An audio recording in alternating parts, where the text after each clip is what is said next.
Listening to Harvey talk, it's a little extracurricular here for meditation, but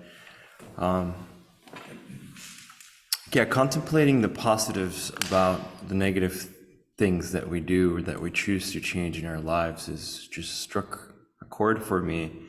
I quit drinking almost a year ago. And as he said, the social aspect of it is probably why I did it the most.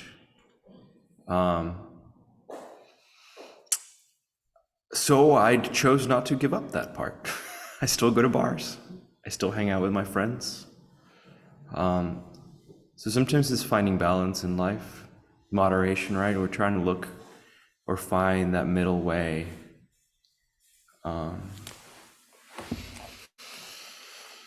So I hope that a little bit of meditation and open-heartedness affords everybody a middle way that works for you. I guess it's what I have to say. So today for meditation, we will be doing sort of one practice that involves two things.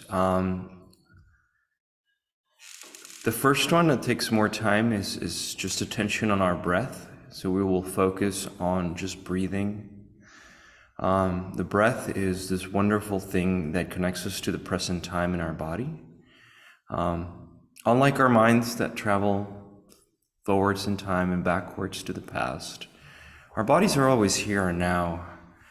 And as humans, we're blessed and cursed with bodies, but for now we're gonna just take them as a blessing of an anchor into the present moment and use our breath to connect to them.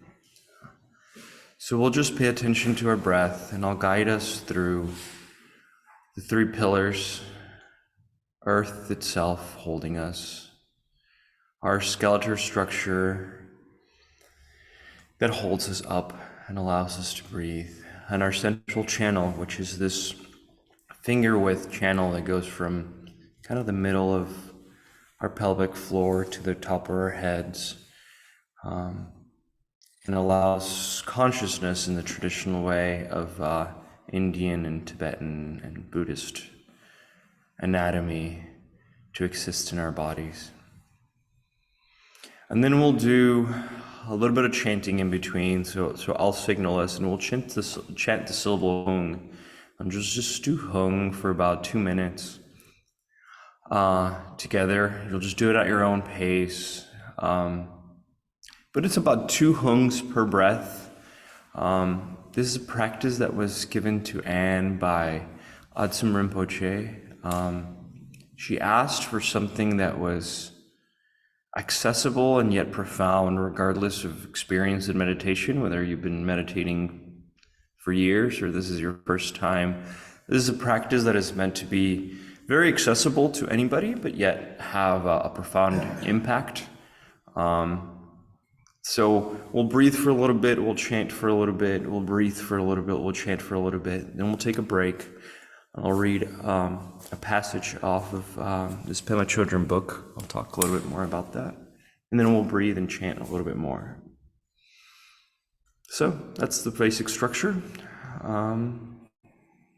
Let's get started.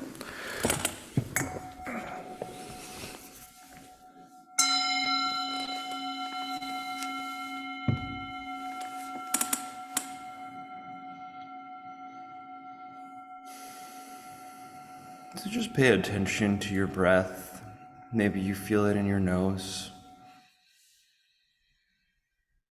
Maybe you feel it in your lungs, they expand and contract around your rib cage.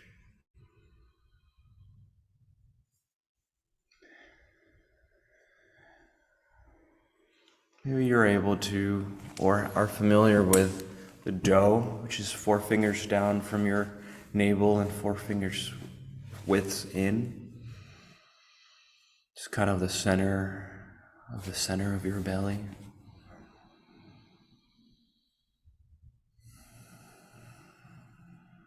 wherever it feels accessible and you can notice the breath, just use that as your focal point.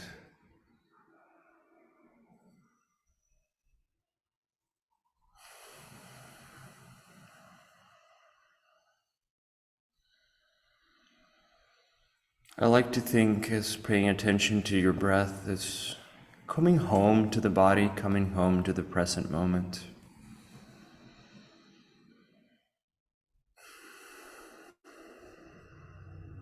Noticing if there's any excess tension, maybe around the shoulders or the belly. And as you inhale, finding some space in that area.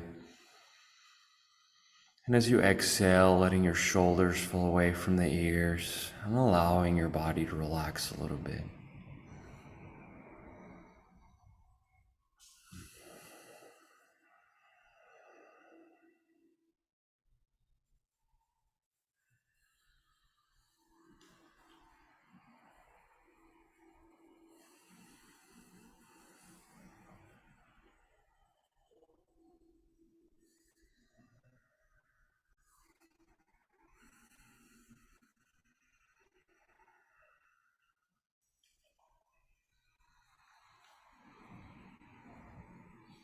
As you arrive here now, allow yourself to connect and feel into the three pillars, starting with earth itself, just feeling into your seat, feeling into the contact of your feet or your knees to the ground, just noticing how earth supports you without any judgment of or expectations.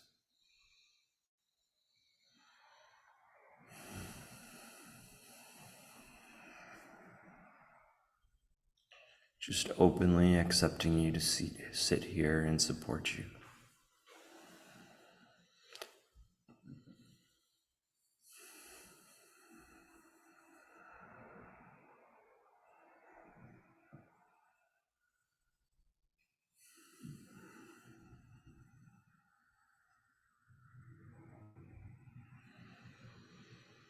Growing from that support of earth, noticing how your bones, your skeletal structure holds you up and allows you to feel and connect into earth and grow from it and sit, whether it's your chair or your cushion or whatever it is that you choose to meditate on. It holds up your shoulders and your head, and it just supports you. Without too much effort, you're able to be here. Feel into your bones and how they support you.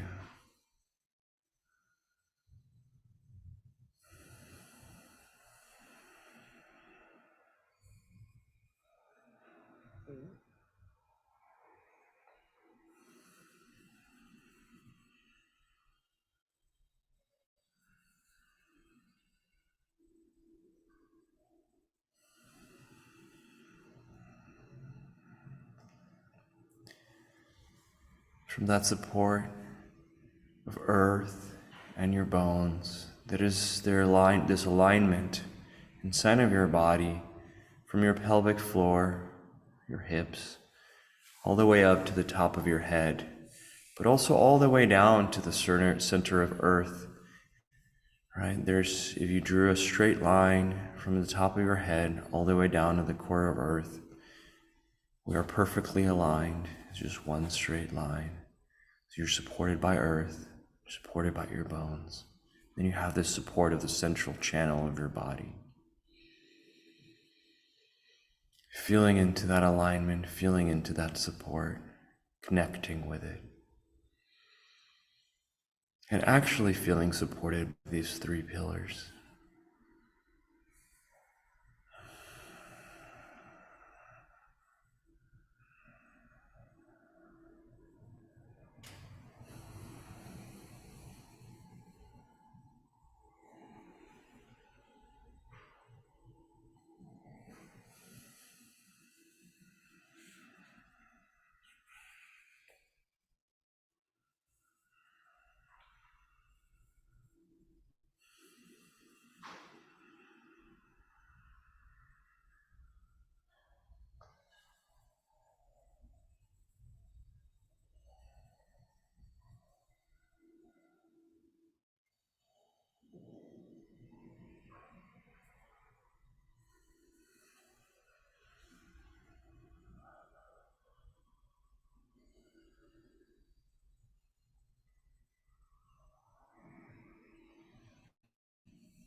As you get distracted, just noticing your distraction, not fighting too much of it, but feeling grounded by the three pillars and nudging your attention back to the breath.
Then we will chant home together.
Just being a little curious about the effect of the home on your mind and your body.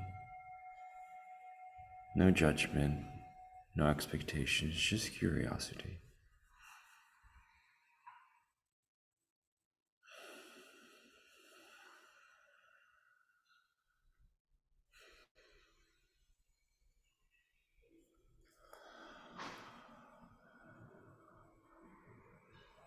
As that experience subsides, connecting back to the three pillars and filling into them, and bringing your attention back to the breath.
quality of your breath has a big influence on the state of your mind. So it is helpful to try to take long, deep breaths when in meditation to soothe away anxiety or depression, dullness. So trying to start your breath deep in the belly and allowing it to expand slowly through the rib cage all the way to the top of the collarbones, taking in deep, full inhalations. And then slowly allowing the exhale to take away some of your tension.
As when your distractions arise, thoughts of the future or the past or whatever, just noticing them, not fighting them, not following them, just coming back to the breath.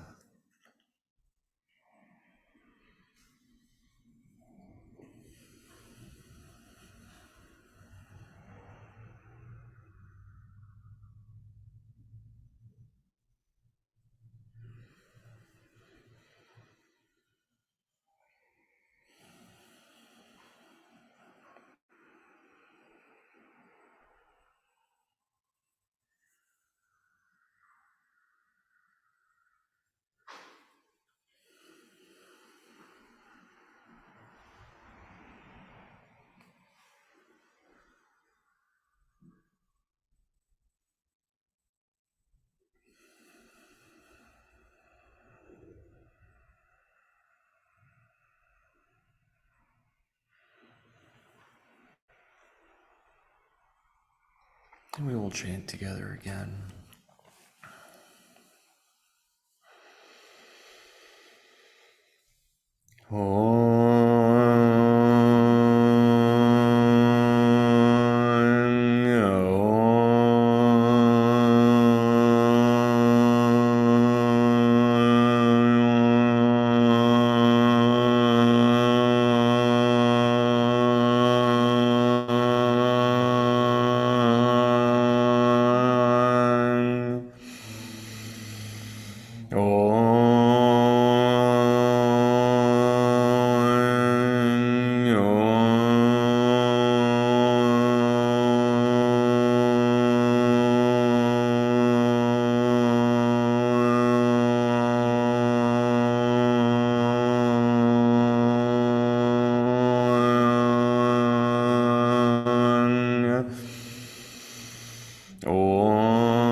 Once more, and just being curious, being inquisitive about your experience without holding it to any particular expectation.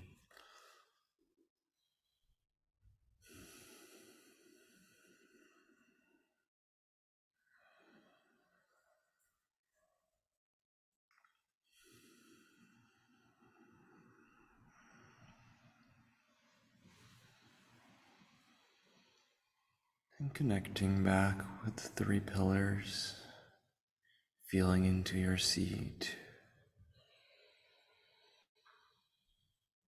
feeling into your bones, skeletal structure, feeling into your central channel, and noticing how you're supported.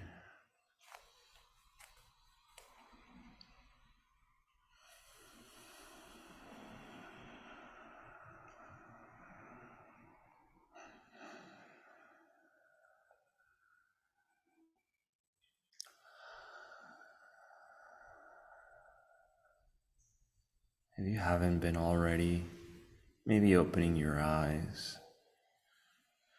In our tradition, we open our eyes because when we meditate, we are not trying to run away from the world, but instead we are trying to learn how to engage more present, less reactive, more open.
Noticing if excess tension has crept into your body, taking a deep breath, bringing in some spaciousness as you breathe in, and then breathing out the stale air of dullness as you exhale.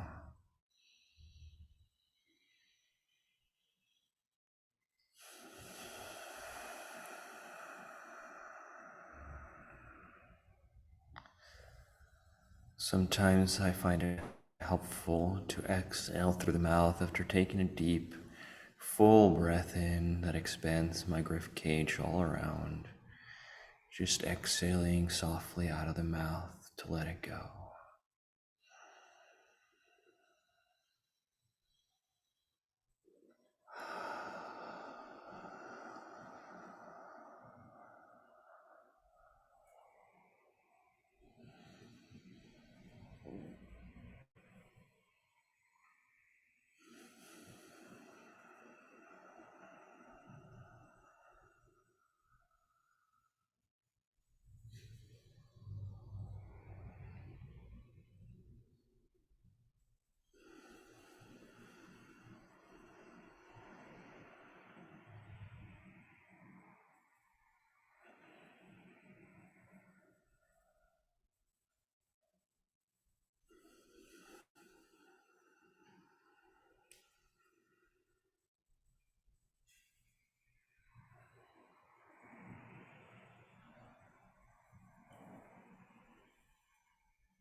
Thank you for sharing some of your breath with me for the last half hour or so.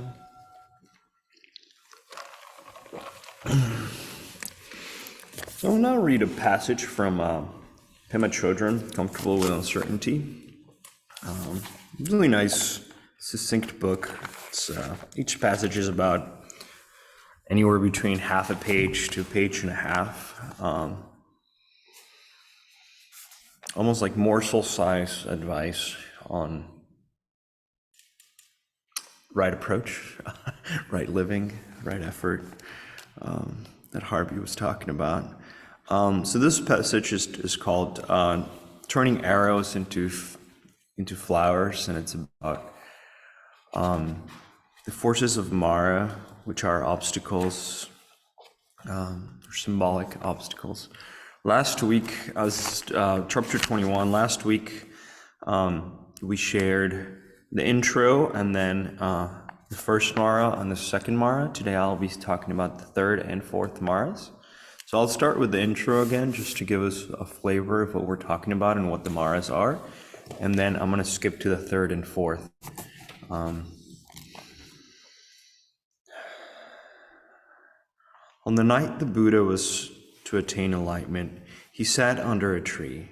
While he was sitting there, the forces of Mara shot arrows at him to distract him from becoming enlightenment. But with awareness, he turned their weapons into flowers. Traditional teaching on the forces of Mara describe the nature of obstacles and how human beings habitually become confused and lose confidence in their basic wisdom mind. The teachings of the four Maras provide descriptions on how some very familiar ways in which we try to avoid what is happening. Like the Buddha, it is possible for us to turn arrows into flowers. Rather than trying to get rid of obstacles or buying into the sense of being attacked, we can use it to see what we do when we are squeezed. Do we choose to close down or open up? Do we feel resentful or do we soften? Do we become wiser or more stupid? And now about the specific Maras. Klesha Mara is characterized by strong emotions. Instead of letting feelings be, we weave them into storylines. which give rise to even bigger emotions. We all use emotions to regain our ground when things fall apart. We can turn this arrow into flowers by using heavy emotions as a way to develop true compassion for ourselves and everybody else. So that's 1 Mara, or Mara 3. Mara 4. Yama Mara is rooted in the fear of death. We are killing the moment by controlling our experience. We want to hold on to what we have. We want every experience to confirm us and congratulate us and make us feel completely together. We say that Yama Mara is fear of death, but it is actually fear of life. We can turn this arrow into flowers by using the desire to control as a reminder to experience each moment completely new and fresh. We can always return to basic wisdom mind.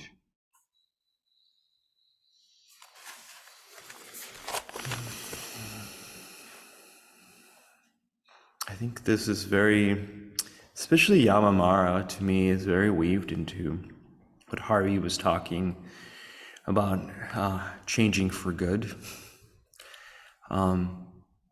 Sometimes changing something in our lives is a little death. Not really sometimes, but every time. I think Mingyur Rinpoche, I was reading something he talks about, just every moment of change we have in our lives is a little death.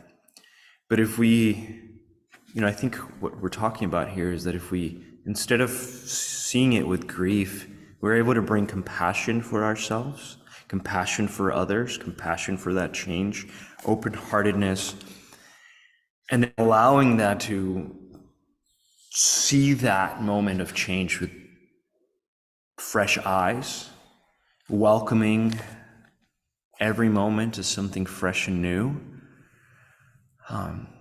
makes it a little bit easier. Not easy altogether, because change is always hard. But maybe little by little we can do away with our attachments or chip away our attachments and welcome change a little bit better. Anybody have any questions, comments, thoughts? Whether here or far?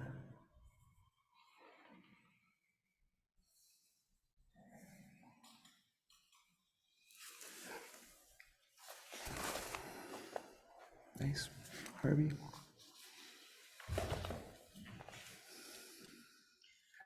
I'll just say that when she's talking about strong emotions and stories, Bunlop Rinpoche, in one of his books on, I think it's his book on the commentary on the prayer of Samantabhadra, the Dzogchen prayer of Samantabhadra, he suggests that, when you have a very, very strong emotion, you just sense into what the experience is as opposed to the story. Not necessarily easy for many people, for all people, to distinguish between an experience or a kinesthetic experience of an emotion and the story of the emotion. But the story is the narrative. And I think people often are not even aware of the stories they tell themselves, and then they keep telling themselves and reinforcing themselves with when they start getting emotional. And part of what I see working with couples is kind of the ongoing disaster is the internal stories that people tell themselves about their partners and their partner's motivations. And it's very, very hard to give that up, but very, very, I think, significant to start paying attention to what it is we're feeling, and can we just let go of the story and certainly look at what we're experiencing as opposed to getting lost in a story about what we think is going on with the other.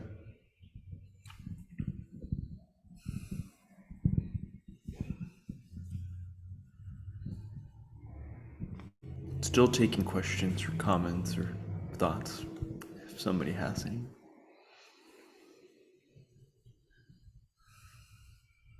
Well, I'll share something. I mean, just talking about that, I think oftentimes,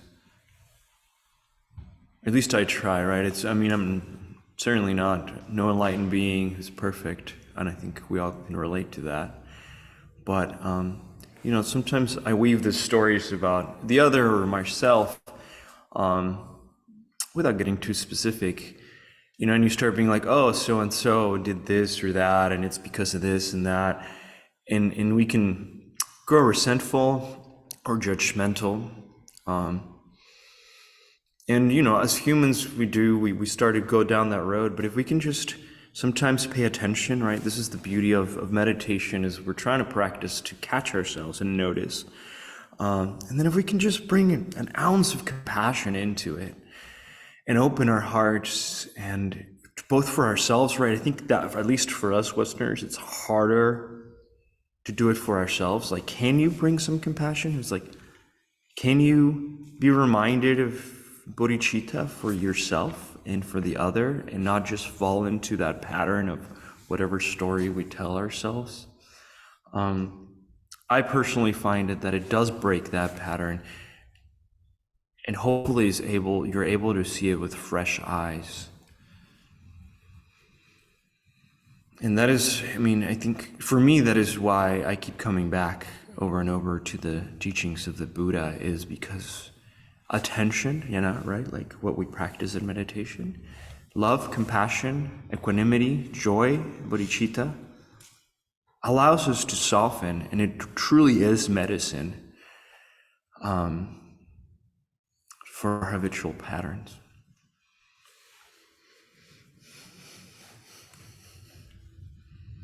Okay, well, let's take a 2-minute break to stretch, and we'll meditate and breathe a little bit together again.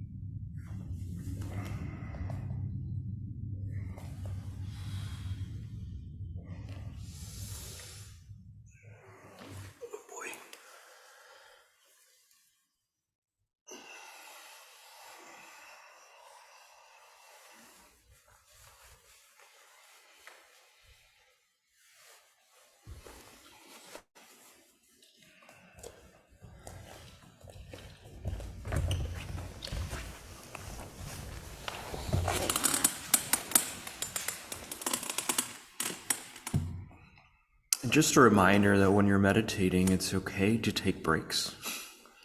It's okay to stretch. If I'm not mistaken, and I've heard from people who have studied with like more traditional Tibetans, and they take many breaks, maybe every 5 minutes, maybe every 3 minutes, right? So it's good to keep it fresh. Okay, so we'll do one more session of breathing, and then chanting, and then breathing.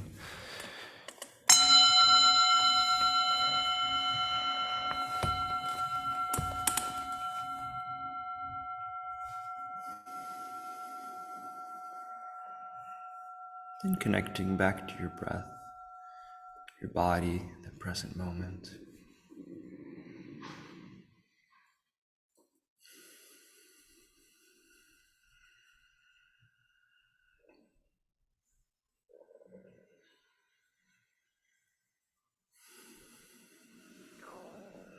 Feeling into your body, feeling into your seat, how your seat is supported by earth.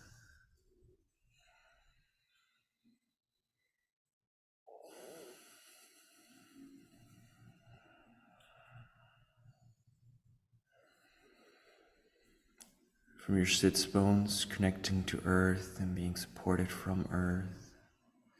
Feeling into your skeletal structure, how that supports you to be able to sit up.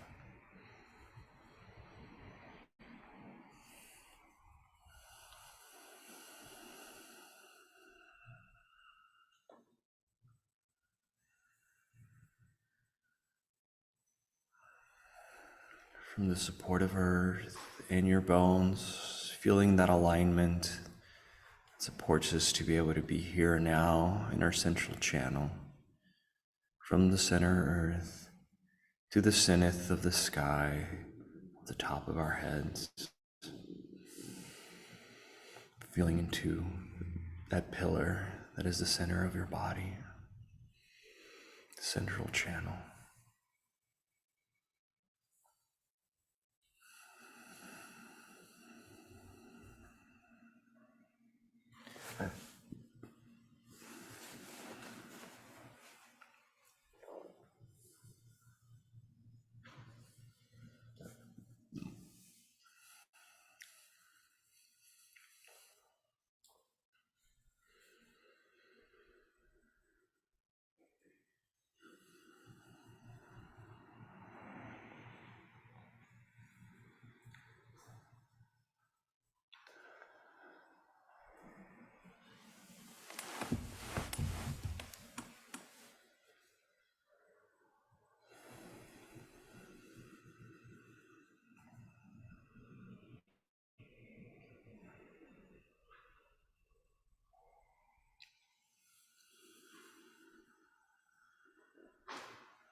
And we'll chant again together.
Connecting back with the three pillars in your breath, just coming home to the present moment.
We'll dedicate our merit.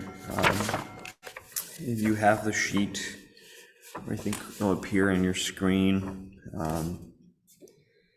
Dedication on the group practice prayers. Dedication, second to last paragraph. By this good may I swiftly once become a great guru, lead all beings, everyone, to reach to that very ground. And we'll do the blessing. With all of you in mind, we light this lamp of clarity. May the glow of love, wisdom shine within us, everyone, till we all rise are born in one enlightened mandala. We dedicate the merit to all sentient beings, and in particular today, to Jeffrey Hopkins, Linda, Deborah Jusri, Morton Westenford, Litovsky, John and family, Shelley, Steve, Bishop, Jandy White and Bardo, Andrew, Artie, Michaels and Bardo, Eddie and Bardo, Ann and Harvey, animals, victims of oppression, Laura, Bowman, Tim.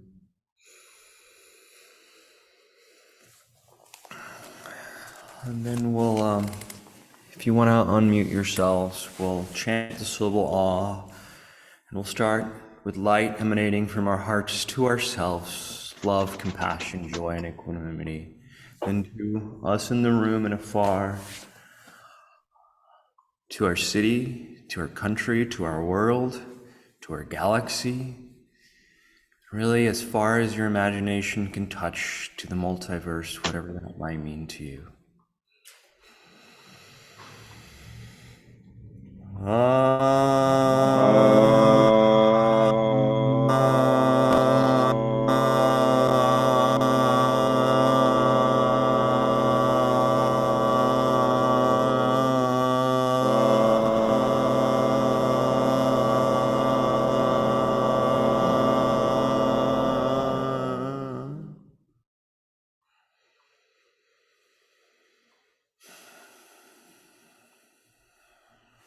Thank you again for sharing your breath with me this morning. It's always a pleasure. Yeah, we have some announcements. I did not see them, but next Saturday, 1:30 to 3:30 to 3. We're having a bit of a gala. It's at I forget where it's at. Covenant Baptist Church on Caroline Street. Sustaining the Radiance. It's a celebration of Dawn Mountain. Please come. We'll have some snacks and some food, and it'll be fun. Yeah. Go ahead. Coming Tuesday, Claire has got her last class at 7:00. Then the first weekend of November, Lama Tenzin will be teaching a very, very special teaching, open to everyone. It's a Dzogchen teaching drawn from All Creating Majesty, but if you have some interest and some background in Dzogchen, it is open to everyone. If you want to look into that, that's on our website. We will meet here for Sunday meditation on November 5th while that is going on. So if you are just interested in meditation, we'll be here on the first Sunday. We'll also do the first Sunday teaching at 10:30 here. Then come the second Sunday, we will be moving our meditation Sundays to St. Philip Church up on San Felipe, north of the Galleria, and to the Fellowship Hall of St. Philip Church which is just, it's a separate building from the church, just a bit south and southwest in the parking lot of the St. Philip campus. And that information will, of course, be on our website. So the second Sunday meditation, we will be shifting November to St. Philip Church. And happy announcement, we have a new home at St. Philip's, or is it St. Philip's or San St. Felipe? Philip. Okay, St. Philip. Very exciting to have a home. So definitely cause for celebration, and look forward to seeing everybody there and doing lots of practice there with y'all. Yes, indeed. Lovely to see everybody. Have a wonderful rest of your Sunday. Take care, all.